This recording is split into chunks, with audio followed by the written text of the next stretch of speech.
주신 하나님 고맙고 감사합니다. 이제 새해 첫 수요일 밤 하나님의 말씀을 같이 나누고 그 말씀을 통해 우리에게 주시는 하나님의 은혜의 말씀과 특별히 이사야를 통해서 그리스도의 복음을 배울 수 있도록 하나님 우리 모든 성도들이 이 성경 말씀을 읽을 때마다 하늘로부터는 지혜와 은혜를 배우게 하시고 말씀을 통해 우리 삶 속에 늘 하나님의 생명의 복음이, 은혜의 복음이 내 삶을 더 강성하게, 믿음으로 견고하게 세워갈 수 있도록 은혜 부어 주옵소서.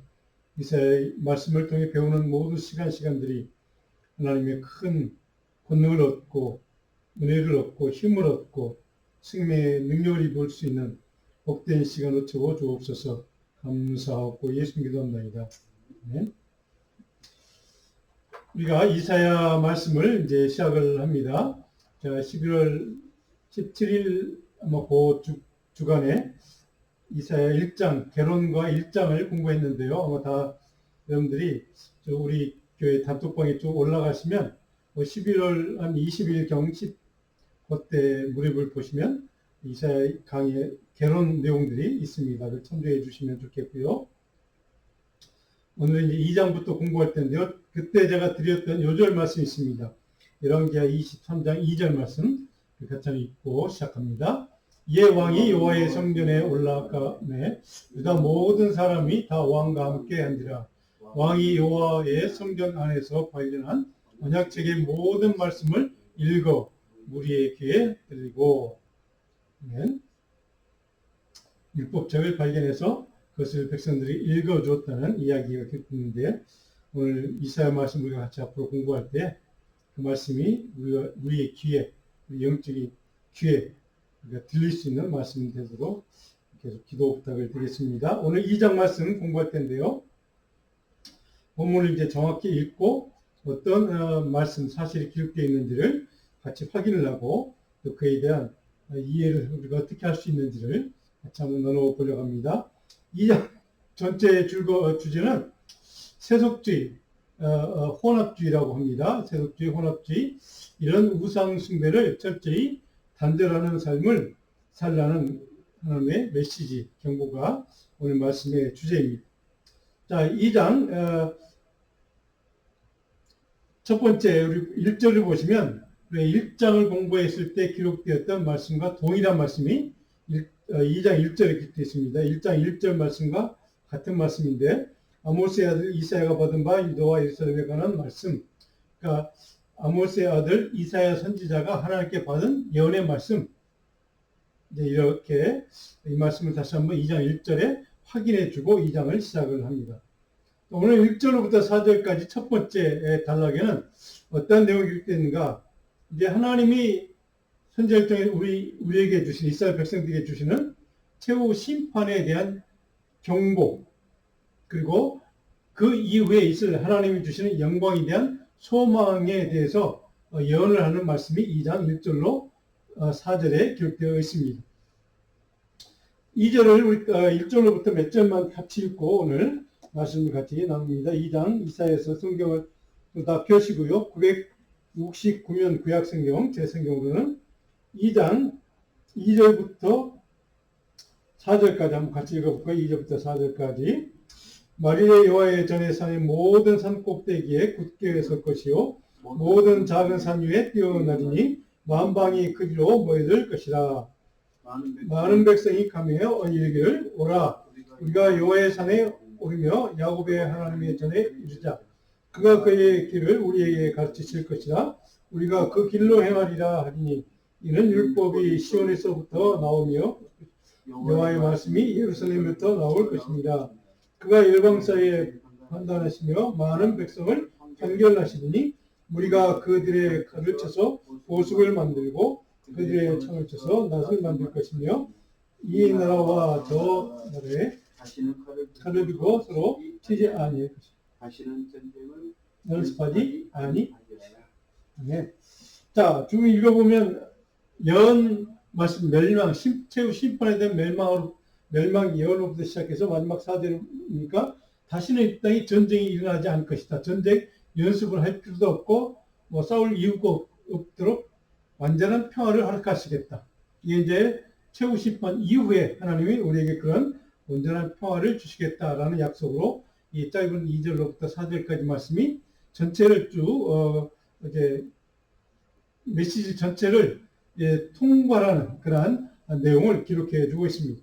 그러니까 심판부터 완전한 평화까지 이렇게 약속을 하는 말씀으로 기록되어 있습니다. 2장 2절 첫째 시작을 보면 말일이라 이런 단어가 있죠. 말일.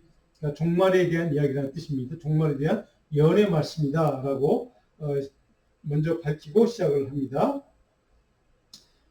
그 날에 어떤 일이 벌어지는가? 여호와의 전해산이 모든 성국들에게 굳게 설 것이 여호와의 전해산, 그러니까 성산, 시온산을 뜻합니다.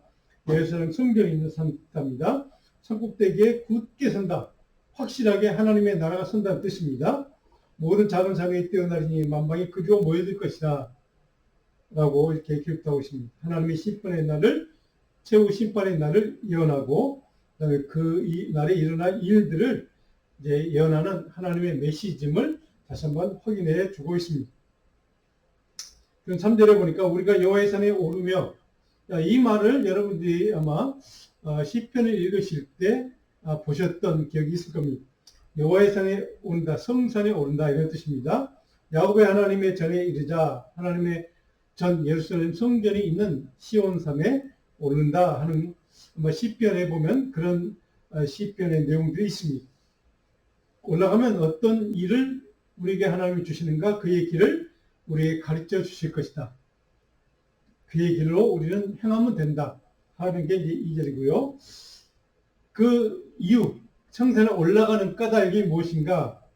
후반절에 보니까 이는 율법이 시온에서부터 나올 것이요 여호와의 말씀이 예루살렘에부터 나올 것이기 때문이다 라고 해서 하나님의 말씀을 받기 위해서 시온산, 성산에 올라간다 라고 하는 것을 밝혀주고 있습니다. 자, 시편 가운데 혹시 시편의 그 타이틀을 보면 123장 그쯤 읽다 보시면 성전에 올라가는 노래라고 제목이 붙어있는 시편이 있습니다. 그게 바로 여기에서 얘기하는 시온산에 올라가는 그 장면을 지금 얘기하는, 그때 불렀던 시편을 성전에 올라가는 노래라고 하는 그런 제목이 붙어있는 시편은 다 그때 성전에 올라가기 위해 가다가 불렀던 이스라엘 공동체적인 시편이라고 생각하시면 됩니다. 예를 들면 시편 130편이 그런 제목이 붙어 있습니다. 물론 여러 시편들이 있습니다. 자, 이것은 어디에서 유래가 됐는가? 이스라엘 백성들에게 주신 하나님 율법에 따르면 성인 남성들은 1년에 3차례 중요 절기에 성전에 올라가서 제사를 드려야 될 책임이 있습니다. 의무죠. 율법에 규정된 의무입니다. 이스라엘 백성에게, 성인 남성에게 부여된 의무죠.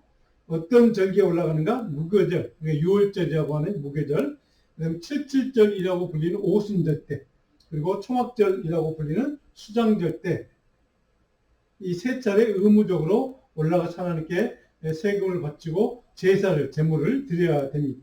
출애굽기 23장 14절부터 좀 읽어보면 그렇게 규정이 되어 있습니다.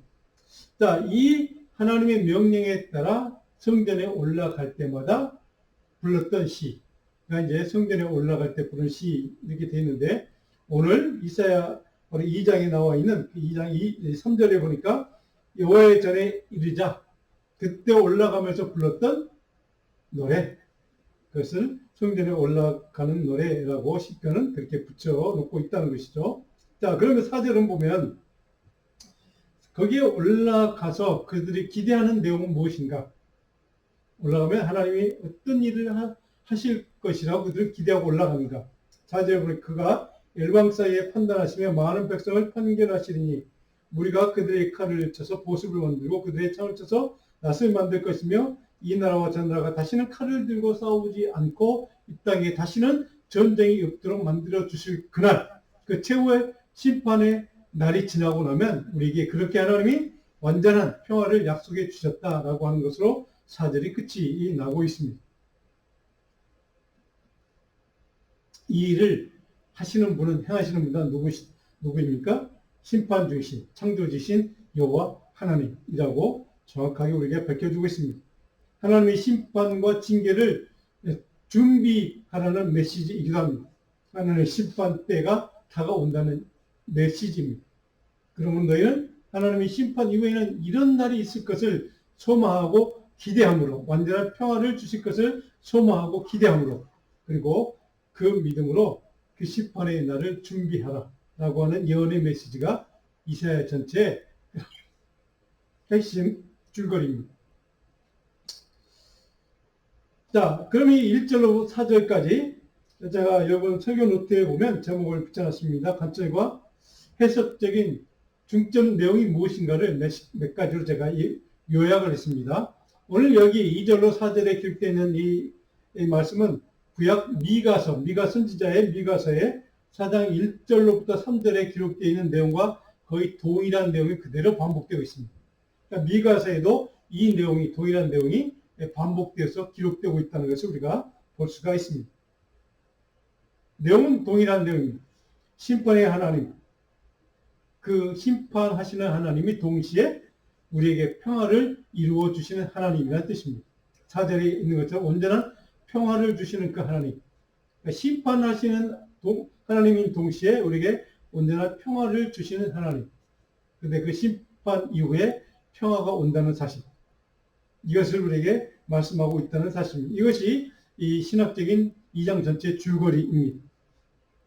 그렇다면 그 하나님의 마지막 심판의 예언을 들은 이스라엘 백성들, 그리고 마지막 그 심판 이후에 너에게 온전한 평화를 주실 것이라고 하는 기대와 소망을 품고, 그리고 그 심판의 날을 준비하라고 주시는 이 메시지 다음에 그것을 들었던 이스라엘 백성들은 무엇을 해야 하는가? 이 순간 그러면 우리는 어떤 일을 행해야 하는가? 그것이 바로 5절의 해답이 제시되고 있습니다. 5절에 보니까 야곱의 육사가 오라, 우리가 여호와의 빛에 행하지.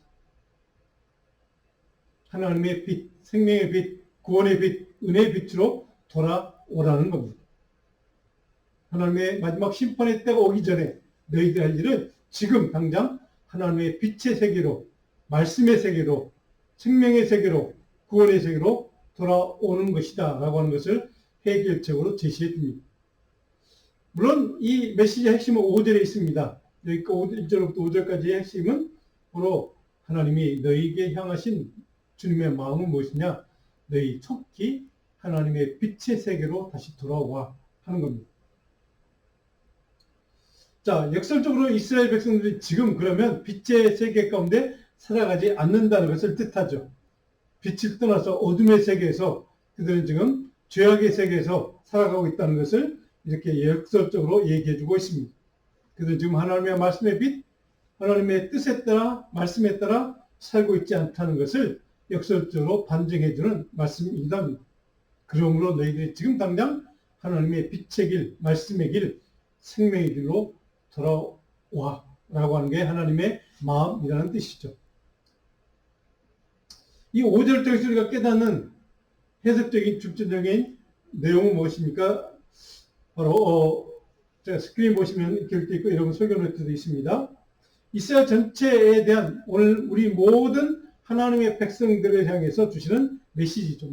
미래의 배전을 보여주셨으니까 이제 지금 당장 결단해 말씀으로 돌아와, 빛으로 돌아와, 믿음의 자리로 돌아와 라고 하는 현재적인 순종을, 결단을 요구하는 겁니다. 그래서 1절로 4절까지 기록했던 그 말씀에 그 비전을 주셨으니 이제는 너희가 그 비전을 바라보고 소망을 갖고 믿음으로 현재 삶에서 믿음으로 결단하고 주님의 자리로, 믿음의 자리로, 말씀의 자리로, 순종의 자리로 돌아와라 라고 하는 게 주님의 지금 이 예언의 메시지를 주시는 주님의 긍휼의 표현이기도 하고 사랑의 표현이기도 합니다. 안타까운 심정으로 지금 그것을 요구하고 있는 겁니다. 자, 그렇다면 영적인 현실은 어떤가? 이스라엘 백성들의 지금 영적인 현실은 어떻게 하나님이 일한 마지막 심판에 대한 것과 또 마지막 그 이후에 주실 하나님 언제나 평화에 대한 그런 약속을 주시는가? 바로 이것이 6절로 9절 단락에 기록되는 내용입니다. 6절에 보시면 이렇게 기록이 되어 있습니다. 주께서 주의 백성 야곱 족속을 버리셨다. 그들에게 동방 풍속이 가득한다. 버리신 이유가 뭔가? 그들에게 동방 풍속이 가득해. 이게 동방 풍속이라는 말은 가나안 땅 온주민의 풍속을 뜻합니다. 우상 숭배 풍속. 종교적인 문제죠. 영적인 타락을 얘기합니다. 그리고 그들이 블레셋 사람들 같이 점을 친다. 그리고 이방인과 더불어 손을 잡아 언약하고 있다. 자, 하나님의 언약의 백성인 이스라엘 백성들이 지금 동방 풍속, 블레셋 사람들의 그런 점치는 그런 풍속, 이방인과 같이 더불어 언약을 맺는 것, 이것이 거의 그들의 영적인 이스라엘 백성들의 영적인 현실이라는 것이죠. 영적인 타락과 그러한 영적인 불순종의 문제 때문에 바로 이게 풍속과 어떤 점치는 거라든가 이게 다 문화적인 걸 뜻합니다. 아까 제가 제목 우리의 첫 번째 오늘 전체 주제에 대해서 말씀드렸죠. 세속주의, 혼합주의를 뜻합니다. 원주민들의 풍속과 문화적인 관습과 종교적인 습관들 이런 것들과 함께 이스라엘 백성들의 율법적인 신앙과 말씀에 따른 신앙과 혼합된 종교 혼합주의라고 얘기합니다. 세속주의라고 요즘 표현으로 얘기하면 그렇게 표현합니다. 자, 세속주의 혹은 혼합주의의 문제 때문에 바로 하나님이 심판하시겠다는 예언을 하시는 겁니다. 그러면 너희가 빨리 속히 빛의 세계로 돌아와야 돼. 그래야 구원받을 수 있어 라고 하는 거에 하나님의 메시지의 근본적인 마음의 핵심이죠. 자, 그들의 불순종과 불신앙 때문에 하나님이 그들을 포기했다고 선언하십니다. 더 이상 하나님 너희를 너희 이스라엘 백성들을 보호하지 않을 거야 라고 하는 포기 선언이죠.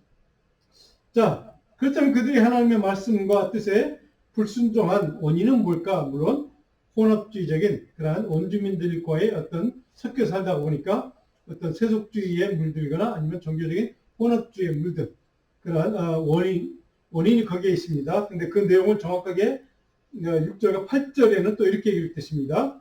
그 땅에는 우상도 가득한다. 그 원인이 뭐냐? 한마디로 우상 숭배 때문이다 라고 하는 겁니다. 그들이 자기 손으로 짓고 자기 손가락으로 만든 것을 경배한다. 인간이 만든 것을 경배하는 우상 숭배의 어리석음. 그것을 지금 지적하는 겁니다. 그것 때문에 하나님 너희를 포기했다 라고 선언하셨음을 이사야 선지자는 정확하게 명확하게 밝혀주고 있습니다. 우상을 숭배하고 하나님의 백성의 길, 말씀의 길, 말씀이란 순종의 길을 떠난 그래서 이방인들과 함께 그들의 세속적인 문화를 받아들이고 종교를 받아들이는 혼합주의. 아마도 얘기하면 종교적인 혼합주의 때문에 그들을 하나님을 포기하셨다라고 하는 것을 정확하게 밝혀주고 있다는 것이죠. 근데 더 심각한 문제. 일부 이스라엘 백성들이 그럴 수 있습니다. 소수, 그럴 수 있을 것입니다. 그런데 구절에 보면 그렇지 않다는 것이죠. 현실은 더 심각했다는 겁니다. 구절을 보니까 이렇게 되어 있습니다. 천한 자도 절하며 귀한 자도 굴복한다. 이스라엘 백성들이 높은 자나 낮은 자나 보통 사람이나 권력자나 가난한 사람이나 부자나 상관없이 모두가 다 좀 그렇게 종교 혼합주의, 세속주의 문화에 어떤 좀 거기에 빠져 있다라고 하는 것을 정확하게 밝혀줍니다. 그것 때문에 이스라엘 백성들을 전체를 하나님의 포기하셨다라고 선언하신다는 겁니다. 바로 이것이 심각한 상황입니다. 오늘 이 말씀은 오늘 우리 미국 땅에 살아가는 우리 모든 크리스찬들이나 우리 한국 땅의 크리스찬들에게나 다 동일하게 해당되는 경고의 메시지이기도 합니다. 기독교인들이 우리가 잘 아는 것처럼 한국교회 크리스찬들이 30%니 20몇 %니 등등 할 때, 그럴 때, 그래서 우리 기독교가 마치 한국 사회를, 미국 사회를 지배한 것처럼 그렇게 착각할 때가 있었죠. 물론 그런 때도 분명히 있었습니다. 그런데 지금 세월이 가면 지금 현실은 어떻습니까? 수많은 대부분의 사람들, 소수의 크리스찬들만 남아있고 크리스찬들 중에도 많은 사람들이 바로 이 종교 혼합주의, 세속주의 문화에 지금 물들어 있는 그런 다원주의 어떤 문화에 물들어 있는 그 현실을 우리는 지금 우리가 경험을 하고 살아갑니다. 그런 이유 때문에 바로 심각하게 하나님이 생각하셨다는 겁니다. 이스라엘 백성들이 모두가 다 그런 혼합주의에 물들어 있는 그 상황, 이것을 하나님은 볼 수가 없었던 겁니다. 그래서 그들을 포기하셨다고 선언하는 겁니다. 하나님이 심판하시겠다고 하는 연의 말씀을 선지를 통해서 좀 주시는 겁니다. 여기까지 지금 우리가 살펴왔던 이 9절까지의 내용을 보면 우리가 집중적으로 살펴야 할 요점이 있습니다. 핵심 내용이 있습니다. 스크린 보시면 설교 노트도 있습니다. 몇 가지 제가 적어놨습니다. 유다와 이스라엘 백성들의 영적인 타락의 현실이 어떤가를 우리는 정확히 볼 수가 있습니다. 거의 이방인화된 이스라엘 백성들을 볼 수 있습니다. 그들은 하나님의 언약의 백성, 하나님의 백성입니다. 근데 이방 땅에 살아가면서 그들과 함께 두렵게 살아가다가 세속주의에 물들고 종교혼합주의에 물들다 보니까 그들이 거의 이방인처럼 그렇게 지금 변질되었다는 것을 정확하게 말씀하고 있습니다. 우리 이것을 영적인 혼합주의라고 표현할 수 있습니다.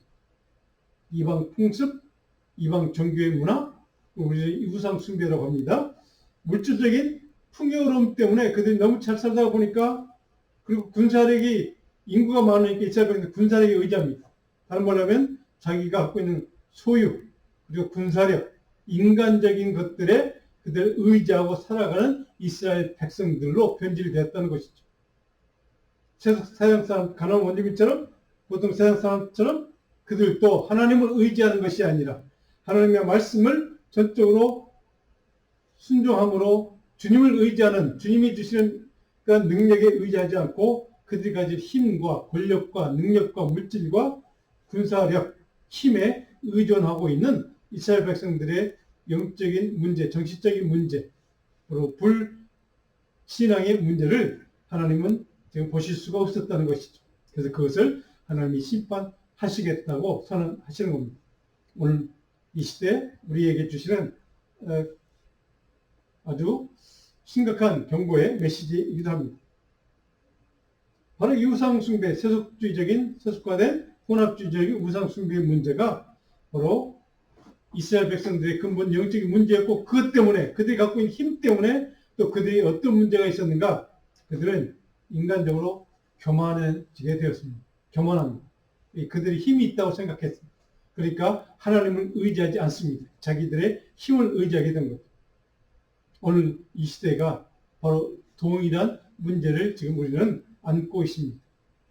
많은 사람들이 그렇게 살아갑니다. 물론 크리스찬들 중에서도 바로 그런 사람들이 참 많습니다. 그래서 영적으로 교만해진 사람들이 많이 있다는 것이죠. 바로 이런 문제들 때문에 하나님이 그들을 심판하시겠다라고 책망하시는 겁니다. 그 다음에 바로 이런 영적인 타락에 대한 하나님의 심판의 날에 어떤 일이 일어나는가 하는 것을 기록해 놓은 말씀이 10절로부터 17절까지 그 다음 단락입니다. 심판의 날, 그날이 되면 어떤 일이 벌어지는가? 11절에 보면 이렇게 기록됐습니다.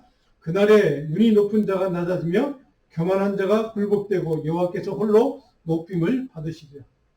인간의 교만을 치시겠다는 뜻입니다. 교만한 인간은 반드시 하나님 심판하신다는 연의 말씀, 언약의 말씀, 약속의 메시지입니다. 교만한 인간은 치시고 오직 여호와 하나님만 홀로 높임을 받게 될 것이다. 인간의 교만이 문제라는 것을 정확하게 지적하고 있습니다. 자기들 갖고 있는 힘, 군사력, 권력 이런 것들에 의지하고 그것들만을 바라보는 인간이 하나님을 의지하지 않고 자기들의 능력을 의지하는 그 순간 그들은 교만하게 됐다는 것이죠. 그것 때문에 하나님이 그것을 참지 못하시고 이렇게 치신다라고 하는 것을 정확히 선포하고 있습니다. 계속해서 17절에 보시면 이렇게 기록이 됐습니다. 그날에 자고한 자는 굴복되고 자고해지는 자, 다시 한번 반복됩니다. 교만한 자는 굴복될 것이다. 하나님의 심판으로 말미암아 교만한 자는 낮아지고 다시 한번 반복되겠습니다. 여호와께서 홀로 높임을 받을 것이다. 동일한 내용이 얼마나 인간의 교만이 당시 심각했으면 두 번씩이나 반복되어 있겠습니까? 그리고 하나님의 이름은 별 볼 일 없는 것처럼 인간이 생각했던 그때 하나님의 이름은 홀로 높임을 받게 될 것이라고 하는 것을 두 번이나 반복하고 있습니다. 왜 그럴까요? 그러면 이제 인간은 하나님을 두려워하지 않게 됐다는 뜻이죠.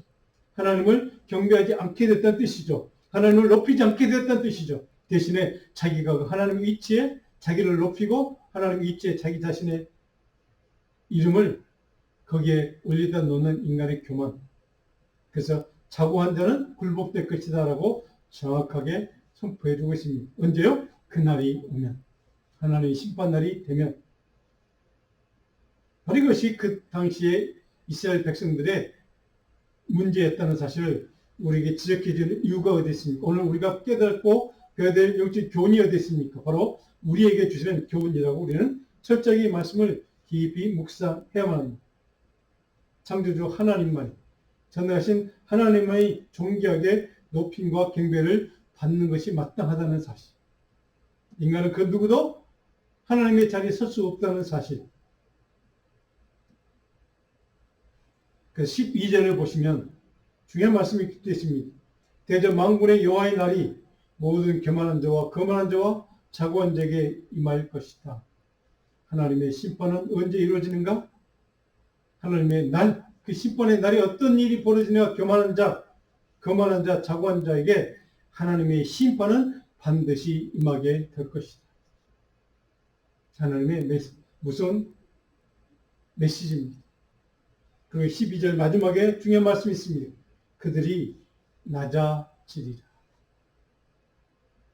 오늘 이 말씀 우리는 기억해야만 합니다. 이 말씀을 마음속 깊이 새겨야만 합니다. 오늘 우리가 그것이 무엇이든 상관없이 어떤 내용이 상관없이 조금 무엇인가 내게 있다고 내가 갖고 있는 것이 있다고 생각되는 것 때문에 하나님을 무시하거나 하나님을 의지하지 않거나 자기 자신을 더 의지하고 자기 자신을 더 높이는 크리스찬들. 바로 여기에 오늘 이 메시지에 우리를 향한 그런 핵심이 바로 거기에 있습니다. 그들은 낮아지게 될 것이다. 바로 여기에 바로 오늘 우리가 깨달아야 될 영적인 교훈이 좀 깊이 새겨야 될 말씀이 기록되는데요. 바로 여기까지 17절까지 말씀의 그 내용의 핵심적인 내용을 제가 요약을 해놨습니다. 인간 교만에 대한 심판의 날, 그 심판의 날, 하나님의 날은 인간을 교만을 심판하는 날이다. 라고 하는 것이죠. 그리고 예언을 해줍니다. 너희들이 좀 피할 수 있으면 피해. 그 심판의 날이 피할 수 있으면 피해봐. 근데 10절에 보니까 너희들이 피하고 싶어도 하나님의 이용 앞에 결코 피할 수 없을 거야. 도망갈 수 없을 거야. 라고 하는 사실을 우리에게 깨닫게 해줍니다.